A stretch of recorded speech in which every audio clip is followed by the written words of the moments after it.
Anda kembali di Prime Time News. Pemirsa, 10 hari sudah berlalu, namun penyebab pasti kematian Sutrimo yang diduga kepala rumah tangga di rumah dinas mantan Jampitsus Febri Adriansyah masih menyisakan tanda tanya. Lalu mengapa pengungkapan kasus ini belum juga menemukan titik terang? Kita akan membahasnya bersama anggota Komisi 3 DPR RI, Rudianto. Lalu Bang RL, selamat malam. Apa kabar?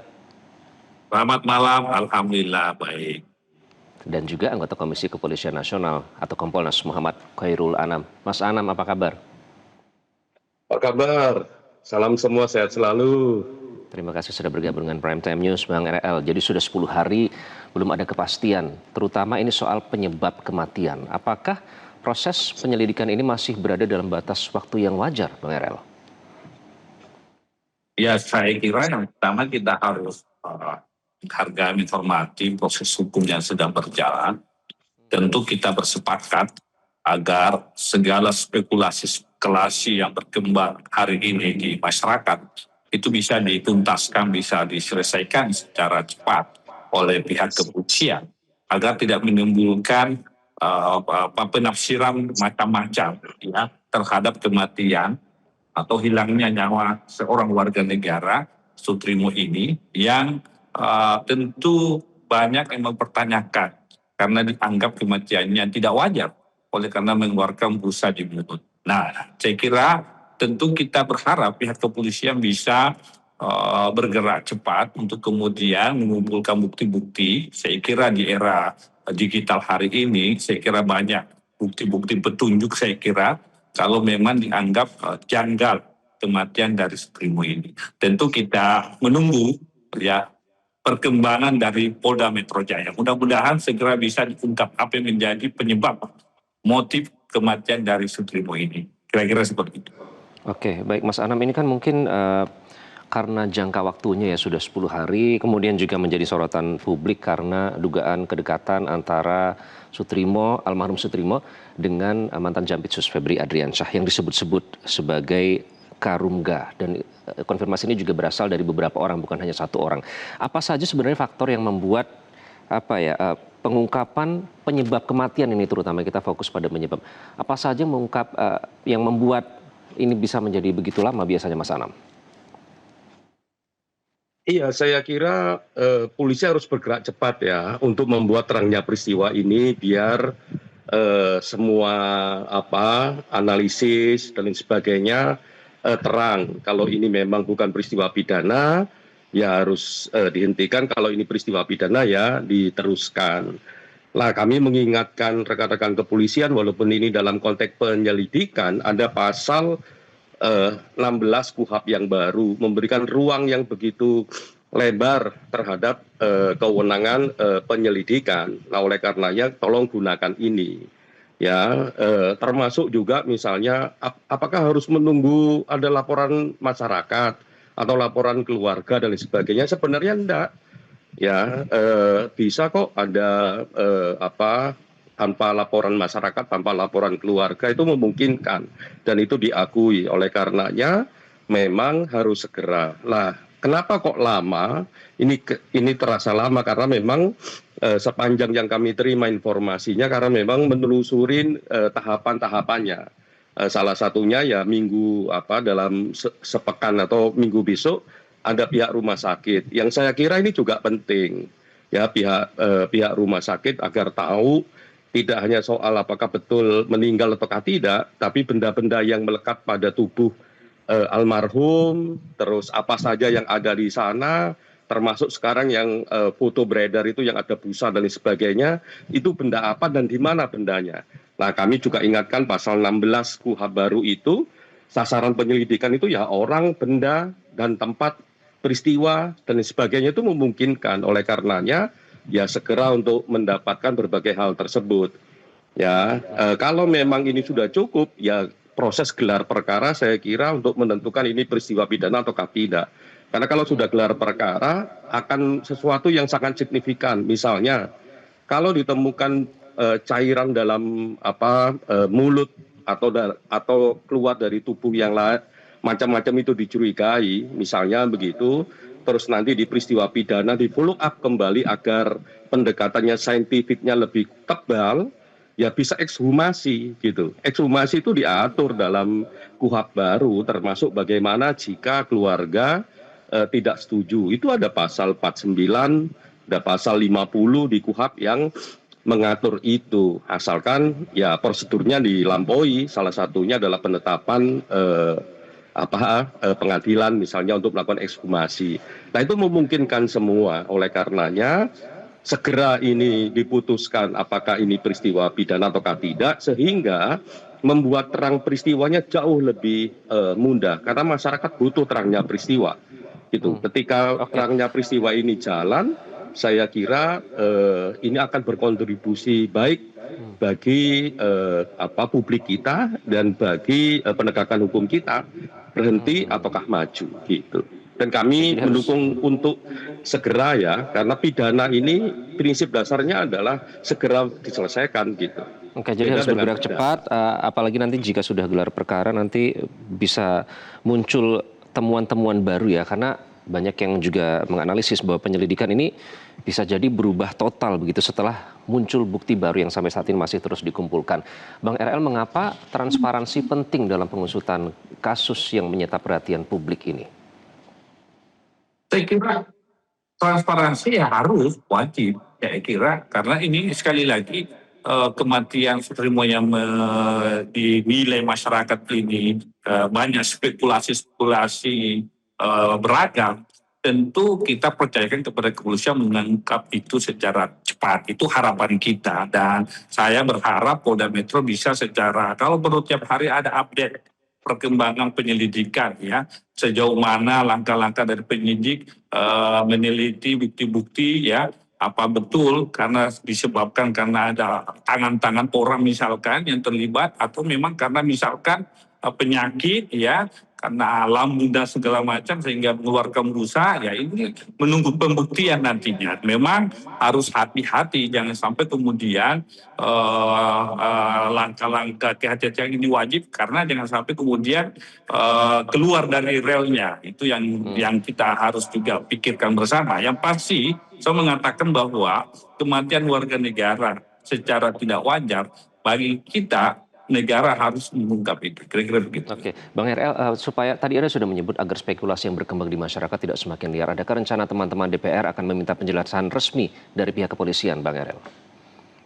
Ya, yang pasti kita di Komisi 3, dan hanya saya sendiri, tapi kawan-kawan ini sudah meneriakkan ya, sudah memberikan statement-statement, komentar-komentar, pendapat-pendapat dengan sekaitan dengan meninggal secara tidak wajarnya Sutrimo ini. Itu bagian dari fungsi-fungsi pengawasan kita kepada mitra kita kepolisian untuk bisa mengungkap secara cepat. Dan apakah nanti hari ini DPR masih dalam masa reses, nanti kita lihat perkembangannya setelah tanggal 14 Agustus. Kita berharap sebelum tanggal 14 Agustus sudah ada pendapat atau semacam sikap dari kepolisian. Apakah ini betul-betul tindak pidana ya, atau bagaimana? Yang pasti kalau proses hukumnya dilakukan secara baik dan adil, due process of law, saya kira apapun hasilnya publik akan menerima itu.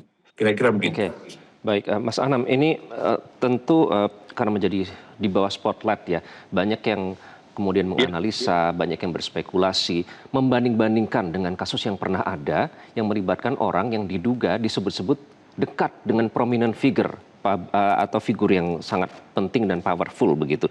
Bedanya kalau dulu keluarga justru meminta ekshumasi dilakukan, kemudian otopsi ulang. CCTV juga dulu disebut rusak, tapi tiba-tiba ada, sehingga arah penyidikan berubah. Narasi awal itu, narasi resminya ternyata sangat berbeda dengan hasil dari perkara. Nah, seberapa penting sih pemeriksaan CCTV, kemudian hasil otopsi, tadi Anda juga sempat menyebut ekshumasi juga mungkin dilakukan, dalam memastikan apakah seseorang meninggal secara wajar atau akibat tindak pidana, Mas Anam? Ya, sekali lagi saya mengingatkan ada pasal 16 ya, terutama ayat 2-nya itu sasaran penyelidikan. Ya, macam-macam di situ. Ya, salah satunya ya benda yang melekat pada tubuh. Ya, kalau ada cairan dan sebagainya itu bisa dicek. Gitu ya. Enggak boleh itu cairan-cairan itu terus dicuci, dibuang dan sebagainya. Yaitu juga kalau ada peristiwa kayak gitu, ya mereka harus diperiksa. Saya yakin kalau tertib ya catatan itu dan sebagainya akan mengetahui cairan itu kenapa. Nah kalau itu ada indikasi kuat, terus ini ditarik menjadi peristiwa pidana, ekshumasi jadi penting. Nah apakah ekshumasi itu harus minta persetujuan keluarga? Saya kira KUHP menyediakan jalan keluarnya. Penyelidik bisa melakukan ekshumasi ya dengan prosedur yang sudah ditentukan oleh KUHP, salah satunya adalah penetapan pengadilan. Itu yang pertama. Yang kedua, di pasal 16 ayat 2 itu juga bisa ngomong soal rangkaian peristiwa, kejadian dan sebagainya. Itu artinya penting untuk juga melacak kehidupan sehari-hari dari almarhum ini, termasuk rekam jejak handphonenya. Ya, handphonenya juga bisa diperiksa dan sebagainya. Ya, zaman sekarang hampir setiap orang membawa handphone. Saya kira melacak handphone ini jadi penting. Apapun nanti yang ditemukan, mau HP-nya hilang, ditemukan isinya apa atau tidak ada isinya, itu jadi sangat penting untuk ditelusuri. Nah, kita berharap ini Polda Metro bisa cepat, ya, dan Kompolnas akan juga mengawasi sesuai dengan kewenangannya, termasuk ketika gelar perkara. Handphone juga penting karena di situ akan diketahui ya siapa saja yang terakhir kali berinteraksi dengan almarhum dan adakah yang memperoleh keuntungan dari kematian almarhum ini. Secara KUHP itu handphone itu juga masuk ya untuk merekam apa kegiatannya, apa peristiwa sebelumnya dan sebagainya, tempatnya di mana saja dia selama ya minimal 2 kali 24 jam itu bisa dilacak dengan rekam jejak digitalnya dan sebagainya. Nah itu diatur di KUHP di pasal 16 ayat 2. Saya kira rekan-rekan kepolisian harus memaksimalkan kewenangan yang diberikan oleh KUHP baru ini. Oke, baik. Nanti kita akan bahas lebih lanjut lagi, namun kita harus jeda terlebih dahulu karena ini juga menyangkut marwah dan juga komitmen dari penegak hukum itu sendiri. Apakah bisa cepat mengungkapkan penyebab kematian atau justru menimbulkan spekulasi yang lebih liar di masyarakat. Nanti kita akan bahas usai jeda. Tetaplah di Prime Time News.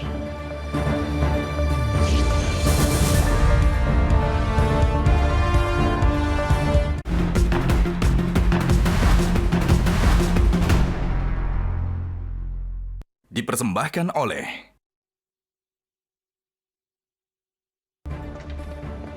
Kembali di Prime Time News, pemirsa, 5 orang termasuk dokter hingga supir ambulans setelah dimintai keterangan untuk mengungkap misteri 13 jam terakhir sebelum Sutrimo ditemukan tidak sadarkan diri hingga akhirnya dinyatakan meninggal dunia. Salah satu saksi yang diperiksa termasuk orang terakhir yang bertemu Sutrimo dalam keadaan hidup.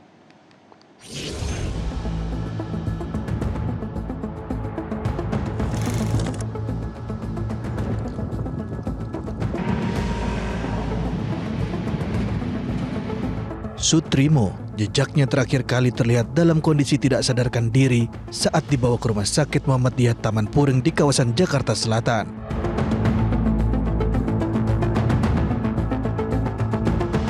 Meski keluarga Sutrimo telah mengikhlaskan kematiannya, polisi tetap mendalami rangkaian peristiwa yang dialami Sutrimo sejak terakhir terlihat hidup hingga jenazahnya dimakamkan ke Banyumas, Jawa Tengah.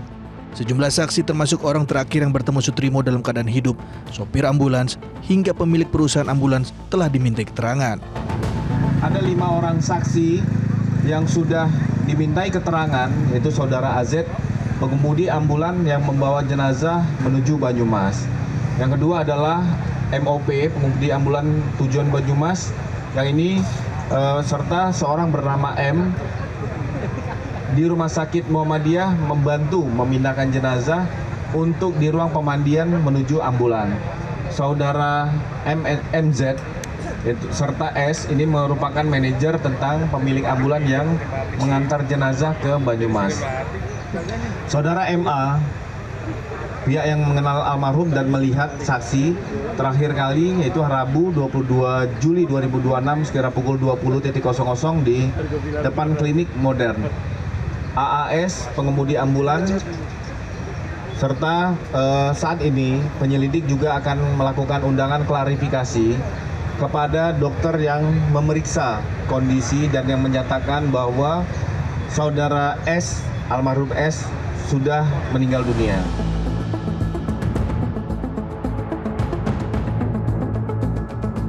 Namun menurut mantan Jamintel Kejagung Jan Samuel yang mengaku mengetahui soal kasus kematian Sutrimo mengungkapkan kematian Sutrimo bukan merupakan cipta kondisi, karena sebelumnya Sutrimo sudah dalam kondisi sakit. Dalam kasus kematian mantan Karungga, cipta kondisi nggak, Pak? Kalau cipta kondisi, saya tanya. Kebetulan saya berkomunikasi dengan mereka, itu sebenarnya memang sudah sakit. Dia punya penyakit, dan dilalanya jaga rumah kosong, kemudian karena situasinya memburuk, telepon minta bantuan ambulans, karena kita kan punya rumah sakit. Sekarang Kejaksaan Agung memiliki fasilitas rumah sakit aja, menggunakan fasilitas ambulans kita, sehingga terciptalah kondisi itu. Ambulans kejaksaan? Ambulans kejaksaan mengantar sampai di lokasi. Timbullah pertanyaan, siapa yang sakit dari kejaksaan? Nah inilah tentunya kalau sampai keluarga pun ikhlas menyatakan, kita bisa melihat, oh ini situasi yang apa ya, cocok loh.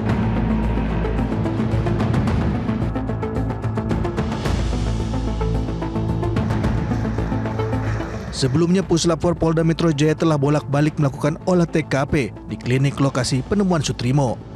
Entah kebetulan atau tidak, lokasi terakhir Sutrimo di klinik Morden berdekatan dengan rumah Febri Ardiansyah, mantan Jampitsus Kejagung yang telah ditetapkan sebagai tersangka korupsi dan TPPU.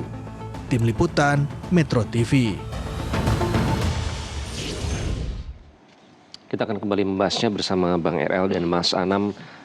Bang RL, publik ini mendesak ya untuk polisi segera mengungkap penyebab kematian ini secara cepat, mengingat korban diduga bekerja di rumah ex-Jampitsus Febri yang sudah ditetapkan sebagai tersangka. Nah, pertanyaannya kemudian apa yang harus dibuktikan oleh polisi? Karena pertanyaannya sempat muncul, kenapa polisi tidak mengajukan permohonan visum untuk memastikan penyebab kematian? Kenapa langsung langsung dibawa ke kampung halaman dan langsung dimakamkan? Padahal fakta medis itu sangat penting untuk mengungkap penyebab. Makanya sampai saat ini tidak langsung dijelaskan apa penyebabnya, butuh waktu yang sangat lama begitu, Bang RL. Iya, memang dari awal harusnya memang divisum ya, supaya bisa mengungkap secara cepat. Ini mungkin keteledoran atau misalkan permintaan keluarga, kita tidak tahu seperti apa. Yang pasti saya mengatakan adalah setiap kematian atau hilangnya nyawa seseorang, kasus apapun itu, warga negara di Indonesia, kalau hilang nyawanya penuh dengan kejanggalan dan sebagainya, maka negara harus mengungkap itu. Karena ini menjadi presiden buruk ke depan. Ya, apabila ada warga negara yang meninggal secara tidak wajar misalkan, penuh misteri, penuh spekulasi, penuh kejanggalan, lalu kemudian polisi tidak bisa membuka tabir kematian warga negara tersebut. Ini tantangan saya kira bagi kawan-kawan di Polda Metro Jaya, ya, jangan sampai ini menjadi presiden kalau tidak bisa diungkap. Tapi apapun itu hasilnya penyelidikan nantinya, kalau sudah dilakukan secara benar, adil dan baik, ya sesuai prosedural, saya kira semua pihak harus menerima apapun hasil penyidikan yang akan dihasilkan dalam proses hukum tersebut. Kita menunggu saja, bersabar menunggu apa hasil akhir dari pengumpulan bukti-bukti yang dilakukan teman-teman di kepolisian. Oke, karena semakin lama kan semakin banyak tanda tanya yang muncul, semakin banyak spekulasi yang muncul. Jadi Mas Anam, mengapa ini harus segera diumumkan? Karena seperti tadi yang dibilang, termasuk fakta medis sampai saat ini juga belum bisa dijelaskan secara transparan ya oleh polisi. Mengingat ada yang bilang busa ditemukan, foto yang beredar itu pun belum bisa dikonfirmasi. Ada yang bilang bahwa di rumah sakit ternyata busanya itu tidak ada. Nah ini kan menjadi bola liar ya di publik ya. Mengapa ini harus cepat diusut, termasuk soal fakta-fakta medis itu, Mas Anam? Ya, yang paling penting adalah saat ini pendekatannya harus saintifik gitu ya. Kalau ada foto yang beredar ada busanya kan bisa dilacak juga siapa yang memfoto, dari ponsel mana dan sebagainya. Ya, termasuk juga ada CCTV itu yang ngambil di rumah sakit, itu kan juga bisa dicek apakah ada ataukah tidak dan sebagainya. Termasuk orang-orang yang ada dalam ambulan tersebut. Nah itu yang pertama. Yang kedua, memang harus pendekatan saintifik karena sekarang ini jauh lebih mudah dengan pendekatan saintifik itu. Yang pertama, rekam jejak digitalnya bisa ditelusurin. Tidak hanya soal CCTV, tapi juga soal HP. Yang kedua, busa itu kenapa? Dan lain sebagainya, ada campuran apa dan lain sebagainya, itu juga bisa pendekatan Tivik dan Puslap 4 itu lumayan baik gitu kredibilitasnya. Nah, oleh karenanya memang ini penting untuk segera diselesaikan. Ada beberapa tindakan saintifik itu yang harus dilakukan oleh penyidik, bukan oleh penyelidik. Nah, oleh karenanya kami sih mendorong, karena ini sudah menjadi perhatian publik, khusus yang soal busa itu, yang ada di foto itu ya. Nah, itu memang ditingkatkan menjadi penyidikan, ya, terus ditelusurin dengan pendekatan saintifik yang lebih kuat. Oleh karenanya bisa membuat terangnya peristiwa. Gitu loh. Nah, ini penting ditunggu oleh semua orang, sehingga enggak sangka nanti kalau ini diputusin misalnya ini bukan peristiwa pidana tapi enggak bisa menjawab itu busanya busa kenapa, sakitnya apa dan sebagainya, saya kira juga enggak tepat ya untuk kedepannya. Nah, besok kami dengar akan melakukan pemeriksaan terhadap Rumah Sakit Muhammadiyah, dokternya dan sebagainya. Oleh karenanya, ya kami mohon untuk ini juga kooperatif, memberikan semua informasinya agar kita semua mendapatkan informasi sejernih-jernihnya dan seterang-terangnya. Baik, Bang RL, tadi seperti disebutkan oleh Mas Anam, jika tidak segera diumumkan secara transparan oleh polisi penyebab kematian, apa kekhawatiran syakwasangka yang akan timbul jika tidak segera dilakukan? Ya, ini soal trust ya, kepercayaan publik kepada institusi negara kita yang diberi kewenangan menjaga keteraturan di negeri kita, yaitu institusi kepolisian ya. Karena ini soal kematian warga negara yang dinilai janggal. Tentu kita juga harus memberi kesempatan kepada kawan-kawan penyidik untuk kemudian bekerja sepenuh hati ya sambil menanti hasilnya. Kalau teman-teman di kepolisian kalau bekerja secara keras, kemudian bekerja dengan baik, ya, lalu kemudian hasilnya tidak memuaskan publik dan sebagainya, ya itulah hasilnya, ya kan? Ya jangan kemudian ada persepsi negatif kalau kemudian hasil penyelidikannya tidak memuaskan dan sebagainya. Karena sekali lagi sepanjang proses penyelidikan dilakukan secara benar dan adil, apapun hasilnya saya kira publik akan menerima hasilnya. Yang pasti karena ini kasus kematian yang tidak wajar, tentu banyak spekulasi. Nah, polisilah yang harus membongkar apa motif atau apa yang menjadi penyebab kematian. Kalau betul penyebab kematiannya karena satu, ya ada tangan-tangan tak terlihat. Dua, karena misalkan karena penyakit, itu juga bisa dijelaskan secara terbuka kepada publik. Yang pasti penyelidikannya harus dilakukan secara transparan dan terbuka. Oke, baik Mas Anam, dari pengalaman Kompolnas sebelumnya ya mengawasi kepolisian dalam hal ini, jika yang meninggal ini memang figur yang diduga memiliki informasi penting karena dekat dengan prominent figure, apakah memang kemungkinan ancaman dari luar itu atau dari pihak eksternal itu lebih banyak dalam mengumumkan perkembangan pengusutan? Apakah itu juga yang membuat ini bisa molor begitu dalam pengumuman penyebabnya? Iya, dalam sejarahnya Polda Metro itu kalau nanganin kasus, apalagi kasus yang mendapatkan perhatian publik, biasanya cepat. Jadi kalau tadi itu dipertanyakan kenapa kok sekian hari belum signifikan, nah itu juga pertanyaan kritis karena memang sebelum-sebelumnya Polda Metro itu kalau nanganin kasus yang perhatian publiknya tinggi itu cepat sekali. Ini kok kesannya sudah 10 hari belum ada sesuatu yang signifikan. Nah, kita mendukung apapun langkah yang diambil oleh rekan-rekan Polda Metro. Ya asalkan satu memang sesuai dengan KUHP, kedua memang berdasarkan pendekatan ilmiah gitu. Pendekatan ilmiah itu ya rekam jejak digital bisa diurai, siapa saja di lokasi tersebut di jam itu kan memungkinkan.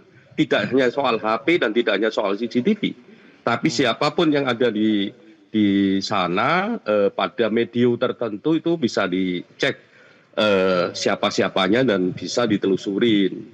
Nah, Apalagi misalnya ini ada foto dan sebagainya yang beredar, yang Anda busan dan sebagainya, itu juga bisa ditelusuri secara saintifik. Nah, oleh karenanya taat terhadap peraturan yang ada di KUHP dan pendekatannya ilmiah kita akan hormati. Dan kami akan mendorong itu. Tapi sekaligus mengingatkan, Polda Metro ini biasanya cepat. Nah, itu biasanya cepat ya, apalagi untuk kasus yang disorot publik. Bang RL, artinya kalau belajar dari kasus yang besar sebelumnya, yang menjadi sorotan publik, itu ada perubahan keterangan saksi. Nah, perlukah dalam hal ini, jika mungkin ada saksi yang mungkin takut untuk memberikan keterangan yang sesungguhnya, perlukah ada semacam jaminan perlindungan dari LPSK misalnya, bagi saksi yang mungkin ingin bersuara tapi khawatir begitu, Bang RL? Ya, silakan saja, sah-sah saja kalau untuk demi perlindungan. Dan kami berharap ya semua pihak harus kooperatif memberikan misalkan klarifikasi keterangan kalau diminta para penyidik, agar ini peristiwa bisa terang seperti yang dikatakan Mas Anam tadi. Karena ini menjadi PR bersama kita kalau kemudian spekulasi ini tidak dibuka, tidak dibongkar di publik. Apalagi saya kira gini ya, kepolisian Indonesia yang saya pahami, yang saya tahu itu cepat mengungkap kasus kematian janggal. Seingat saya kematian tidak wajar cepat diungkap ya, apa yang menjadi penyebab dan motif dari kematian seseorang yang kematiannya janggal. Ya, saya berharap kasus ini juga bisa segera diungkap.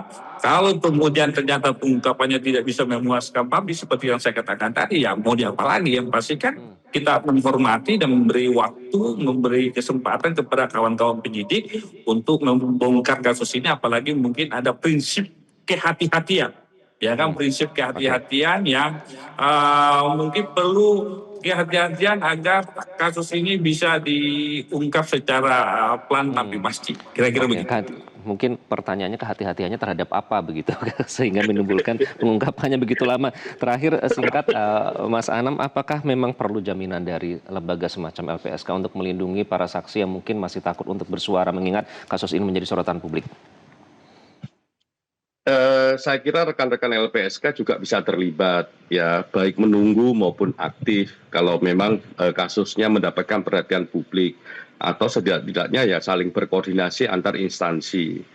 Tapi yang paling penting adalah kami mengingatkan Polda Metro, biasanya kasus-kasus kayak begini ya itu bekerjanya cepat. Apalagi ini kan CCTV bisa dilacak, HP, jejak digital yang lain juga bisa dilacak begitu. Dan kemampuan lab 4 itu juga mumpuni untuk ngelacak misalnya cairan, mau cairan yang masih basah maupun cairan yang sudah mengering, itu mumpuni untuk dilihat apa kondisinya dan sebagainya. Lah kami memberikan dukungan untuk segera membuat terangnya peristiwa ini agar tidak ada berbagai analisis yang akan kontraproduktif terhadap kita semua, khususnya pada penegakan hukum. Taat pada KUHP dan gunakan pendekatan ilmiah untuk memastikan apa yang terjadi. Itu saya kira penting gitu. Kita terus kawal ya kalau begitu, Mas Anam dan Bang RL. Tentu kita percayakan kepada teman-teman dari kepolisian, bukan untuk apa-apa, tapi tentu untuk keadilan dari hukum itu sendiri. Untuk almarhum Soetrimo juga kita tentu mengharapkan ada keadilan dan tentunya bagi kepercayaan terhadap penegakan hukum di Indonesia. Sekali lagi terima kasih Bang RL, Mas Anam sudah bergabung dengan Prime Time News. Dan pemirsa, sesaat lagi, pemasangan pagar besi tinggi di sejumlah pusat perbelanjaan dan kawasan bisnis ibu kota menjadi perhatian masyarakat hingga memunculkan berbagai spekulasi di media sosial. Tetaplah bersama kami.